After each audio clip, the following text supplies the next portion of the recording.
दोस्तों, दिल्ली के लाल किले के पास हुए ब्लास्ट में हर पल नई अपडेट आ रही है।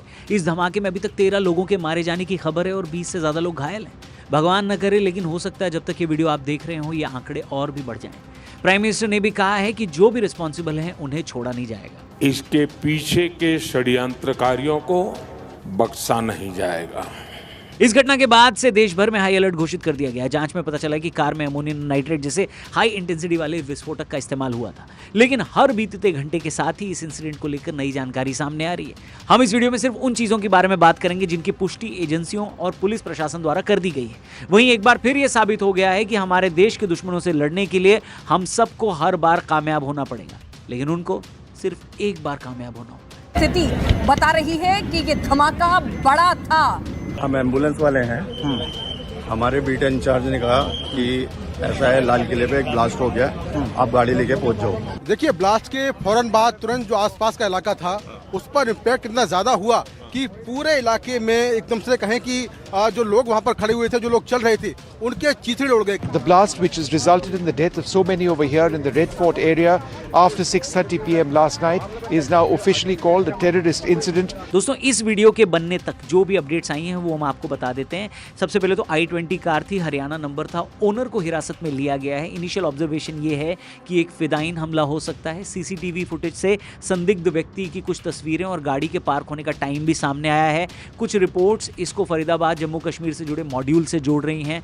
फरीदाबाद मॉड्यूल की खबरों के में ये संभावना जताई गई है कि ये लोन वुल्फ नहीं बल्कि किसी मॉड्यूल से प्रेरित हमला हो सकता है। इस घटना से ठीक 24 घंटे पहले गुजरात एटीएस ने 3 ऐसे आतंकियों को भी गिरफ्तार किया जिनके पास से केमिकल वेपन, AK-47 कारतूस और कई सारे हथियार पकड़े गए। इन तीनों आतंकियों का मकसद देश के अलग अलग हिस्सों जैसे दिल्ली, लखनऊ, अहमदाबाद सहित बड़े हिस्सों में बड़े आतंकी हमले करना था। एटीएस को इनके पास से कई पिस्टल, 30 जिंदा कारतूस और राइसिन जहर बनाने के लिए इस्तेमाल होने वाला लगभग 4 लीटर कैस्टर ऑयल मिला।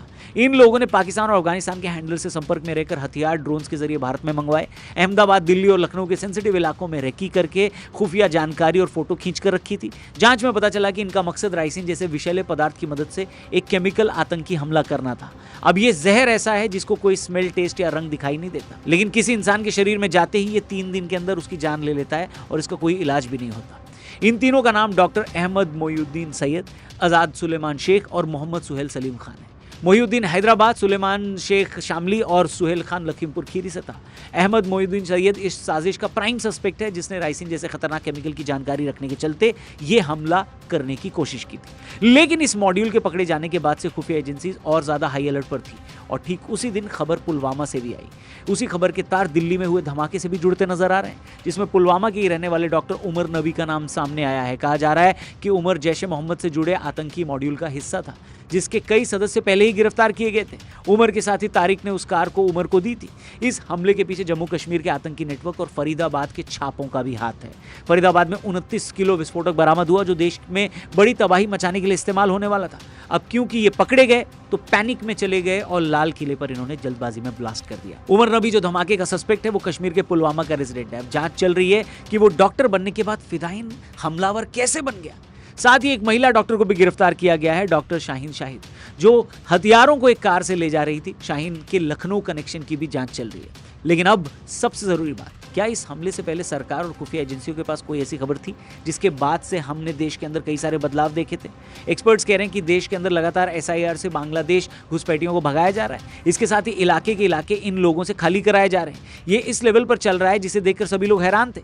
वहीं पूर्वांचल भारत और नॉर्थ ईस्ट से लगातार नक्सलवाद के खिलाफ भी ऑपरेशन चल रहे थे। अगर आप ध्यान दें तो सब कुछ एक प्रॉपर प्लानिंग के हिसाब से हो रहा था।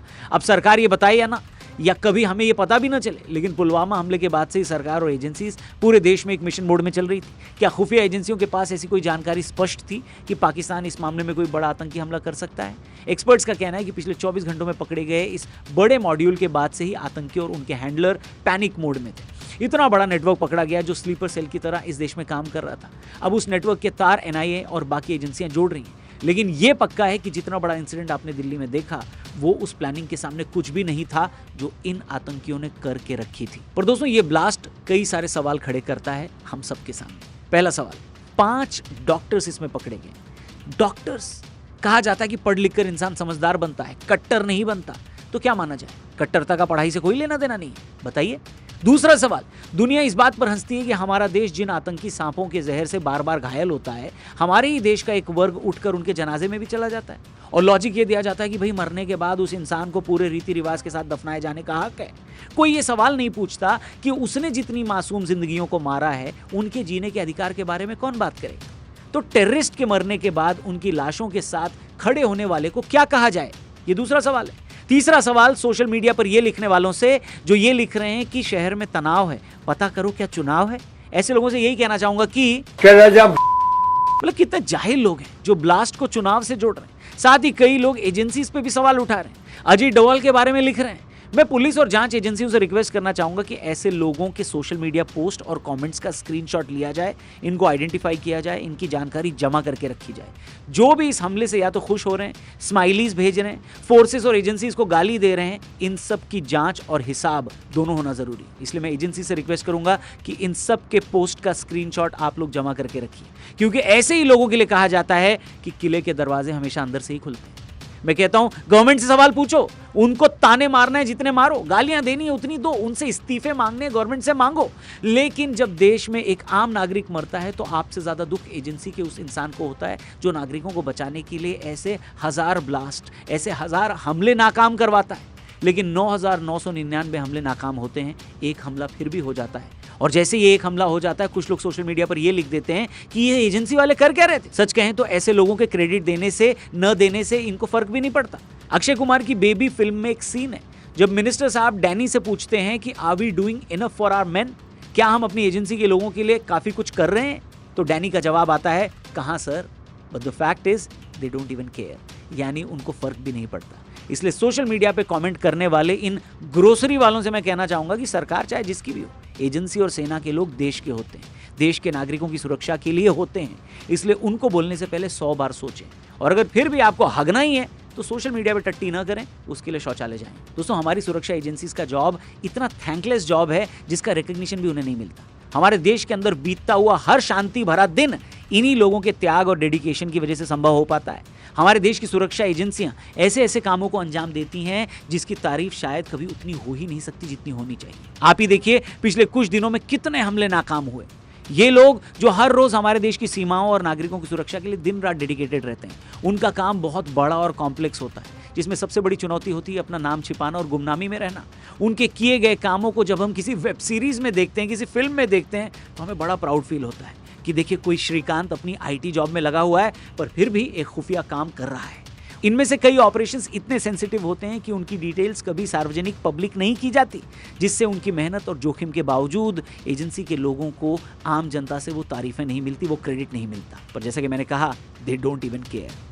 पर हम तो केयर कर सकते हैं, एटलीस्ट उनको भला बुरा ना कहकर, साथ ही उनकी आंख नाक और कान बनकर, क्योंकि इस ब्लास्ट से जुड़े अभी और कई एंगल्स और भी कई पहलुओं की जांच हो रही है, चेक किया जा रहा है। कई और ऐसे नाम सामने आएंगे जिनसे देश दुखी भी होगा, लेकिन साथ ही देश को ऐसे लोगों से लड़ना भी है, उनको पहचानना भी है कि कहीं वो हमारे ही बीच डॉक्टर, कंपाउंडर, इंजीनियर बनकर तो नहीं घूम रहा इंसान। आप भी सतर्क रहें और ऐसे किसी भी आदमी या औरत पे अगर आपको शक हो तो तुरंत रिपोर्ट करें, कंप्लेंट करें। और याद रखें कि इसमें पढ़ाई लिखाई का कोई सीन नहीं होता दोस्तों। इनफैक्ट जो जहर होता है ना, वो पढ़े लिखे लोगों को और ज्यादा जहरीला और खतरनाक बनाता है। इस जहर को पहचानिए, अपने और अपनी फैमिली का ध्यान रखिए। जल्दी मिलेंगे। जय हिंद।